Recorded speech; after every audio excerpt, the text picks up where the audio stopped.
Welcome to our channel. Today we how to set up integrate EV charging with Sense Energy Monitor, detailed guide step by step clearly. To begin, ensure you have all the necessary equipment and tools for integration. Unbox the Sense Energy Monitor and review the included installation manual. Download the Sense app from your device's app store. Create an account in the Sense app if you haven't done so already.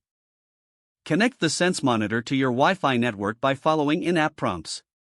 Locate your electrical panel and turn off the main power switch for safety.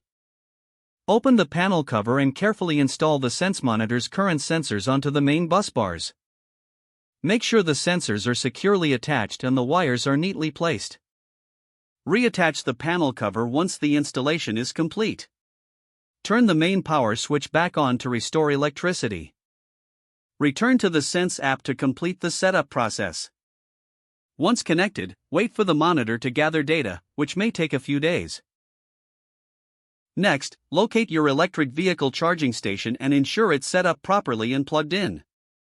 In the Sense app, go to Settings and look for the EV Charger Integration option. Follow the on-screen instructions to connect your EV charging station with the Sense Monitor. Confirm the integration by checking that the charging data appears in the app. Monitor your energy usage during charging sessions to optimize your EV charging behavior. Adjust settings within the app to receive notifications or view insights related to your EV charging habits.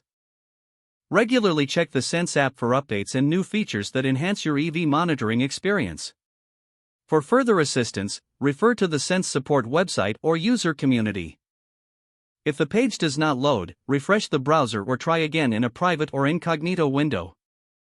Make sure you are using the correct email address, then retype it carefully to avoid small typos. If your password is not accepted, use the reset option and create a new strong password you can remember. Check your spam folder for verification or security emails, then complete any requested confirmation steps.